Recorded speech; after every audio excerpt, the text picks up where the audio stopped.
Assalamualaikum warahmatullahi wabarakatuh. Perkenalkan, nama saya Aris Sulistia dari Universitas PGRI Yogyakarta, Fakultas Pendidikan Guru Sekolah Dasar.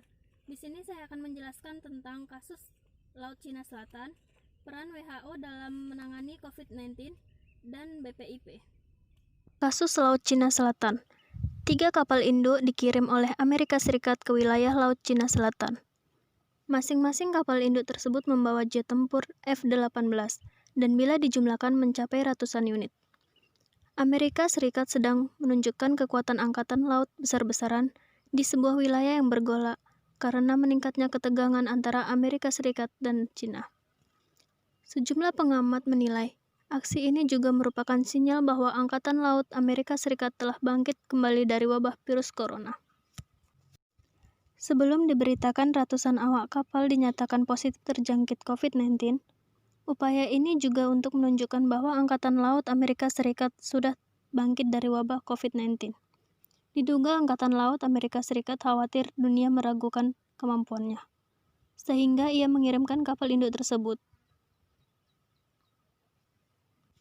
Direktur Proyek Tenaga Cina di Pusat Studi Strategis dan Internasional mengatakan ada beberapa artikel Cina yang menyebut Amerika Serikat dihantam keras oleh COVID-19.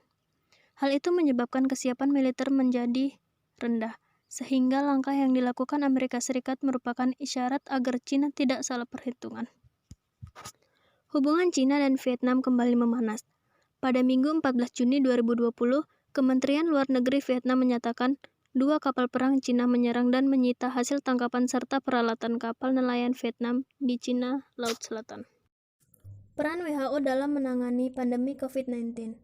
Di tengah pandemi virus corona, banyak pihak mempertanyakan peran Organisasi Kesehatan Sedunia atau WHO.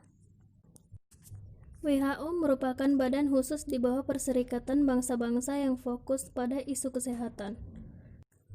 Perannya secara global termasuk mengadvokasi layanan kesehatan universal, memantau risiko kesehatan masyarakat, menetapkan standar dan pedoman kesehatan, dan mengordinasi terhadap keadaan darurat kesehatan. Selain itu, WHO juga berperan untuk membantu negara-negara bersiap dan merespon, memberikan informasi yang akurat, pelatihan dan mobilisasi petugas kesehatan, dan mencari vaksin. Perlunya adanya BPIP atau Badan Pengembangan Ideologi Pancasila. Pancasila sebagai ideologi dasar dalam kehidupan dalam masyarakat Indonesia dirumuskan dalam 5 prinsip dan harus terus ditetapkan dalam kehidupan sehari-hari.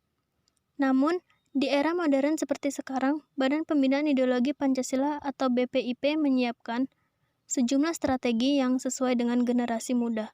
Salah satunya adalah cara menerapkan melalui media digital. Hal ini disampaikan Andreas Anangguru selaku Dewan Pengarah BPIP dalam forum diskusi terbatas soal refleksi kehidupan sosial dan politik Indonesia 2019. Bagi Andreas, cara yang menyenangkan dan tidak menggurui ampuh menyelipkan nilai Pancasila ke generasi muda. BPIP menggelar rapat koordinasi dan sinkronisasi untuk masa depan bangsa bagi aparatur sipil negara. Dengan adanya rapat koordinasi dan sinkronisasi ini, diharapkan ASN dapat melaksanakan tugas sebagai pelayan negara dengan idealisme Pancasila. BPIP atau Badan Pengembangan Ideologi Pancasila itu sangat diperlukan. Menurut Muldoko, BPIP memiliki fungsi yang sangat penting untuk memastikan masyarakat mengenai ideologi Pancasila. Peran WHO dalam menangani pandemi COVID-19 sudah efektif. Karena dengan adanya kebijakan tersebut, maka mengurangi penularan COVID-19. Kebijakan adanya BPIP menurut saya sudah efektif karena lembaga BPIP merupakan lembaga yang penting bagi Indonesia, agar pengembangan ideologi Pancasila tidak dianggap sepele ataupun agar tidak dapat dipermainkan.